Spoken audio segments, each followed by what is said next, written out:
The FedEx Forum falls silent for exactly 3 seconds, then chaos erupts. Nikola Jokić stands at center court, his massive frame towering over the Memphis crowd, and delivers the most disrespectful gesture in modern basketball, the too small taunt. Not to a player, not to a coach, to an entire fan base that thought they owned this building. The two-time MVP, known for his chess master composure and surgical precision on court, has just crossed a line that most superstars wouldn't dare approach. This isn't trash talk between players during a heated moment. This is a calculated psychological warfare move that cuts straight to the heart of Memphis pride. Memphis isn't just any city. This is grit and grind territory, home of the toughest, most relentless fan base in the NBA. They've weathered playoff heartbreaks, celebrated unlikely victories, and built their identity on outworking every opponent. And now, a visiting superstar is telling them they're not enough. Jokic's gesture isn't random. It's the same too small celebration that became his signature after demolishing the Lakers' Gabe Vincent in a playoff series that announced Denver's championship intentions to the world. The Serbian giant had turned that moment into a statement. I see your best shot and it's simply not enough. But Memphis has Ja Morant, the explosive guard who's built his reputation on never backing down, never accepting disrespect, and always finding a way to make opponents pay for their arrogance. Morant has spent his career proving doubters wrong, from being overlooked in high school to carrying Memphis to playoff relevance. Tonight, those two worlds collide. The methodical genius meets the unstoppable force. The calculated champion meets the emotional warrior. And what happens next will ripple through the NBA for months to come. This is the story of how one gesture ignited the most explosive confrontation of the season. Chapter 1. The Setup. When giants walk into the lion's den, 3 minutes, 450 words. The Denver Nuggets roll into Memphis carrying the weight of championship expectations. Jokić enters the FedEx Forum not as a visitor, but as a conqueror returning to claim territory. His team sits atop the Western Conference, and every game feels like a statement about their sustained excellence. Memphis, meanwhile, is fighting for respect. The Grizzlies have battled through injuries, roster changes, and the constant narrative that they're not quite ready for championship contention. Their fan base has embraced the underdog mentality, turning every home game into a fortress where visiting stars learn to fear the noise. The tension builds from the opening tip.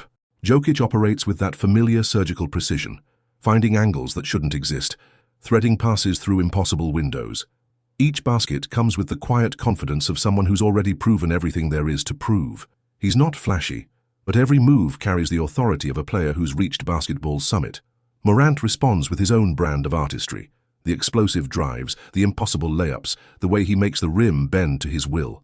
Every score comes with a little extra emotion, a reminder to the crowd that their leader won't be intimidated by anyone's reputation. For 3 quarters, it's basketball poetry. 2 different philosophies of excellence sharing the same court, each player elevating the other's performance. The crowd settles into that beautiful rhythm of appreciating greatness, even when it comes from the opposing team. But something shifts in the 4th quarter. The game tightens. Possessions become more crucial. And that's when Jokic's championship mentality kicks into another gear. He's not just playing basketball anymore, he's making a statement about hierarchy. Here's what I want to know. Do you think championship experience gives players the right to show this kind of disrespect on the road?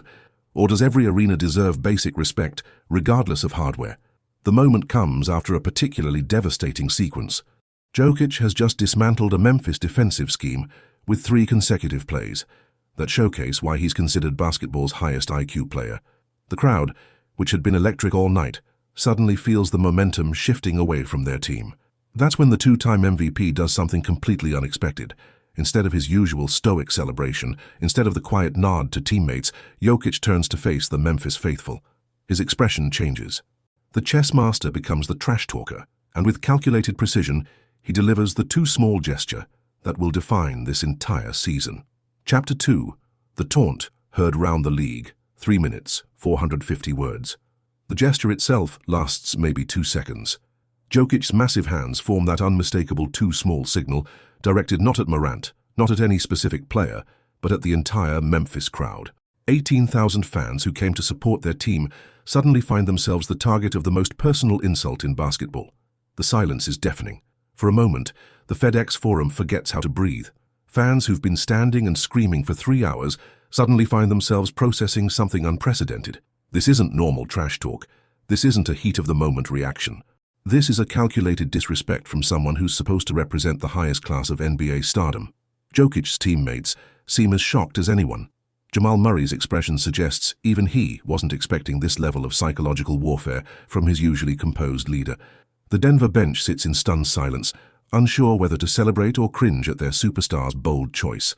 But the crowd's shock quickly transforms into something more dangerous: pure rage. The boos start low and build into a crescendo that shakes the building's foundation. Signs wave furiously. Fans surge toward the court barriers. The energy shifts from basketball appreciation to something much more personal and emotional. Memphis security takes a step closer to the court. The officials exchange worried glances. This isn't just about basketball anymore. This is about pride, respect, and the unwritten codes that govern how superstars are supposed to conduct themselves in opposing arenas. What's your take on this? Is Jokic's taunt brilliant psychological warfare, or a classless move that crosses the line of sportsmanship? The television cameras capture every angle, every reaction, every moment of the crowd's transformation from supportive to hostile. Social media explodes instantly. The clip starts trending before the game even ends, with fans divided between those praising Jokic's confidence and those condemning his disrespect. But the most important reaction hasn't come yet. Ja Morant stands at the other end of the court, processing what just happened to his home crowd, his fans, his city. The young superstar who's built his reputation on never backing down from anyone suddenly finds himself facing the ultimate test of leadership. The cameras zoom in on Morant's face. His usual composed demeanor cracks slightly. The jaw tightens. The hands clench into fists. Every fan in the building, every viewer watching at home, can see the internal battle playing out in real time. The stage is set for something explosive. Jokić has thrown down the gauntlet in the most disrespectful way possible. Now Memphis waits to see how their leader will respond to this unprecedented challenge to their collective pride. Chapter 3. Morant's eruption when composure breaks. 3 minutes, 450 words. Ja Morant doesn't wait for a timeout. He doesn't wait for a strategic moment. The eruption comes immediately, and it's unlike anything we've seen from the usually controlled superstar. "That's my city, that's my crowd." Morant's voice cuts through the arena noise as he charges towards center court. His teammates immediately recognize the shift in their leader's energy and move to both support and potentially restrain him. This isn't the calculated trash talk of playoff series. This is raw emotion unleashed. The referees step between the two superstars, but Morant isn't backing down. His finger points directly at Jokić as he delivers a message that will be replayed millions of times. "You can disrespect me, but you don't disrespect Memphis. These fans deserve better than that garbage." Jokić, true to form, maintains his stoic expression, but there's something different in his eyes now, a recognition that he may have awakened something he wasn't prepared to handle. The calculated genius who thought he was making a strategic psychological move suddenly realizes he's dealing with pure Memphis passion. The crowd's response is immediate and deafening. Every fan in the building rises to their feet, not just to support their team, but to support their leader who's standing up for their honor. The energy shift is palpable. What was becoming a comfortable road victory for Denver suddenly feels like a war zone. Morant continues his verbal assault. "You think because you got a ring you can come in here and disrespect what we built? This is Memphis, baby. We don't bow down to nobody." His teammates rally around him, feeding off the energy that's now coursing through the entire arena.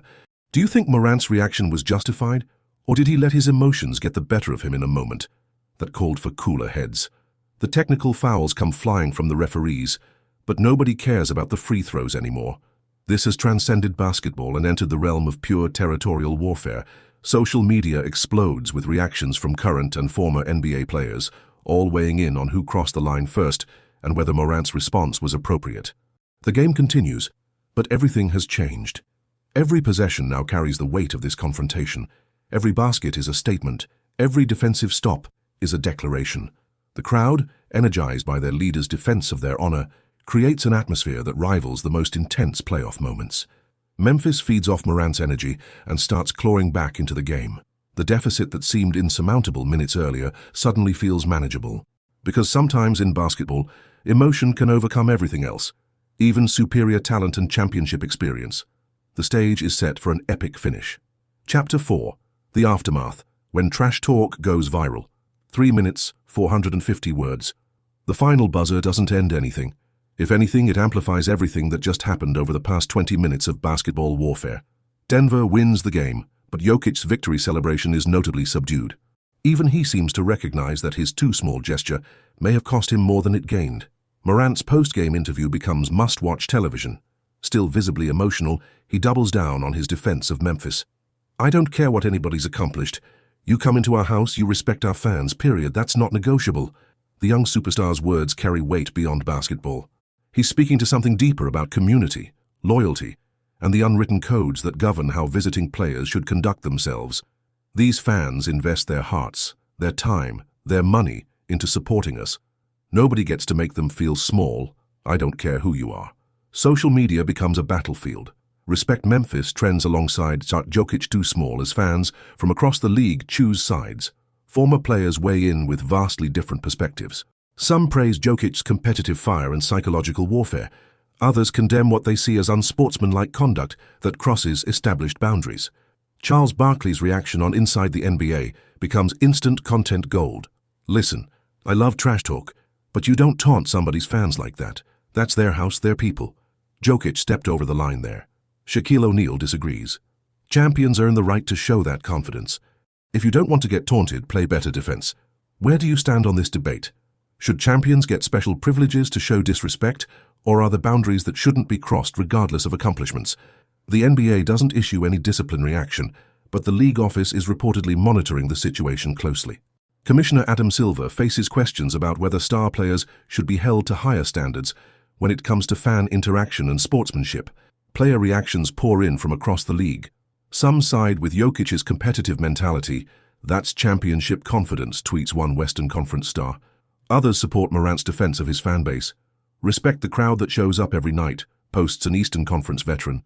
The Grizzlies organization releases a statement supporting their superstar's passionate defense of Memphis fans while stopping short of directly criticizing Jokić. The Nuggets, meanwhile, stay notably silent, allowing their MVP to handle the fallout independently. But the real impact extends beyond social media reactions and official statements. This confrontation has created a narrative that will follow both players for the remainder of the season. Every future meeting between Denver and Memphis will carry the weight of this moment. The trash talk has evolved into something much bigger than basketball. Chapter 5. The Ripple Effect. When one moment defines a season. 2.5 minutes, 375 words. 3 weeks later, the confrontation's impact is still reverberating through the NBA landscape. Every Memphis home game now features chants referencing Jokic's taunt. "Too big! Too big!" has become the rallying cry whenever opponents show any hint of disrespect.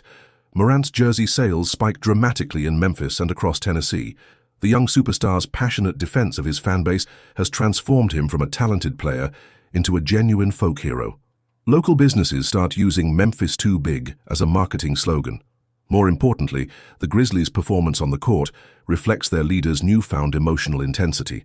They win 8 of their next 10 games, with Morant playing some of the most inspired basketball of his career. Every victory seems to carry a message. Memphis won't be disrespected by anyone. Jokić, meanwhile, faces a different kind of pressure. While his team continues winning, visiting arenas now greet him with hostile chants and signs referencing his Memphis moment. The usually unflappable superstar seems slightly affected by the increased scrutiny of his every gesture and celebration. Looking back at everything that's happened, do you think this confrontation ultimately helped or hurt both players' legacies? The incident sparks broader conversations about sportsmanship in the modern NBA. Younger players, inspired by Morant's passionate response, become more vocal in defending their home crowds. Veterans debate whether the league is losing its edge or finally finding appropriate boundaries. NBA analysts create entire segments breaking down the psychology of the confrontation. Some view it as a masterclass in competitive intimidation gone wrong. Others see it as a perfect example of how authentic emotion can overcome calculated strategy. The season's most anticipated rematch is already circled on calendars across the basketball world. When Denver visits Memphis again, the atmosphere promises to be unlike anything seen in regular season basketball. Security preparations are reportedly being increased. Both players have grown from the experience in different ways. Jokić has learned that his actions carry weight beyond basketball strategy. Morant has discovered that passionate leadership can unite not just a team, but an entire community. The confrontation that lasted seconds has created storylines that will define an entire season. Sometimes, in sports, the most unexpected moments reveal the deepest truths about competition, respect, and what it means to represent something bigger than yourself. Conclusion of 1 minute, 150 words, 1 gesture, 2 seconds. A season-defining confrontation that revealed everything about modern NBA competition. Jokić's calculated taunt backfired spectacularly, transforming a quiet road victory into a rallying cry for an entire city. Morant's explosive response proved that some boundaries shouldn't be crossed regardless of championship credentials. What's your final verdict? Was this great theater that makes the NBA more compelling, or does this kind of confrontation hurt the league's image? The beauty of this confrontation lies in its authenticity. No manufactured drama, no social media posturing. Just two superstars with completely different philosophies colliding in the most genuine way possible. Basketball needs these moments. The calculated chess master meets the emotional warrior. Championship experience battles youthful passion. And sometimes the most unexpected reactions create the most memorable stories. Because in the end, the best trash talk isn't what players say to each other, it's what they inspire their communities to believe about themselves.